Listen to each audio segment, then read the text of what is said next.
Have you ever wondered why some truly great companies just crash and burn, while completely average ones somehow manage to survive? It's a question that literally keeps executives up at night. And honestly, it's the ultimate puzzle in the business world. You see, the difference between thriving and collapsing rarely comes down to just bad luck. More often than not, it comes down to devastating organizational blind spots. The harsh reality is, organizations that fail simply don't know how to evaluate themselves or the world around them. Welcome to This Explainer. If you're focused on truly understanding how businesses succeed, well, you're in the right place. Today, we're going to demystify the exact frameworks used to assess a company's true health and its market position. We're going deep into the essential concepts of internal and external organizational evaluation. So, here's our roadmap for today. We'll look at the two sides of evaluation: journey inward for internal evaluation, shift outward for the external side, and then finally unpack the master evaluation toolkit. Let's dive in. Part 1. The two sides of evaluation.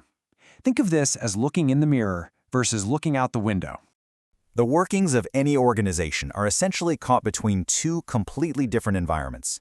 On one side, you've got internal factors, the stuff you actively control within the walls of the organization. On the flip side are external factors. These are outside forces you simply have to react to. Because both play a massive role, rigorous evaluation of both sides is absolutely crucial. Moving on to Part 2, looking inward, internal evaluation. This is where we evaluate the factors we actually control. Whenever an organization kicks off its strategic planning, step 1 is always that look in the mirror. Because these factors are completely within the company's control, analyzing them lets an organization accurately identify its strengths and weaknesses. And honestly, once you take a hard look at these internal factors, strategy actually becomes quite easy. You literally just double down on your core strengths and patch up the areas where you're weak. Now, there are four main buckets that need to be analyzed internally. First up, we have the resources of the organization. This includes tangible things like your factories and equipment, and tangible resources like your brand reputation or patents. All of these are your primary assets, so they must be rigorously analyzed to spot any hidden flaws. Bucket number 2 is organizational structure and culture, basically your internal environment. If there are flaws causing internal friction, you need to identify and fix them immediately to keep your operations running smoothly. This brings us to the third area: competencies and capabilities. This is your secret sauce. These are the specific, unique core strengths that give you a powerful competitive advantage over rivals. Through internal analysis, these areas get carefully checked to ensure they stay incredibly sharp and effective. Finally, we evaluate the performance of the organization's products. This right here is the ultimate internal health test. If your products are out there claiming a significant space in the market, your internal engine is running well. It's a direct reflection of your overall performance.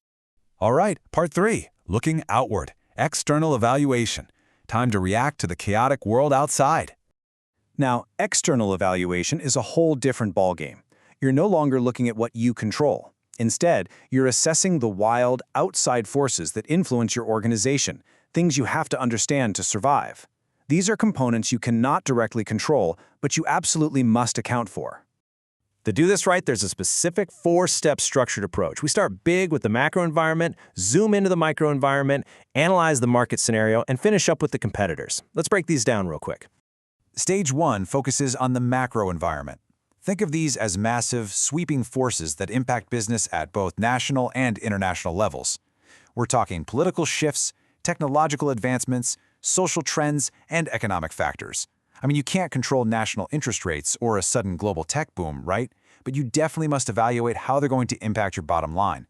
Next, we zoom in for Stage 2, the microenvironment. This is your immediate industrial neighborhood. It includes your suppliers, your customers, substitute products, and any bold new entrants trying to disrupt your space. Once we understand that environment, we move to Stage 3, the market scenario. Here, we aren't just looking at the present. We are anticipating what customers are going to need tomorrow. By understanding where the market is heading, a firm can prepare a proactive strategy to actually survive long-term. Finally, Stage 4 is the analysis of competitors. You don't operate in a vacuum.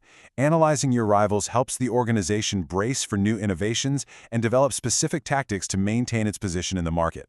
Knowing your enemy, so to speak, is absolutely vital for surviving out there.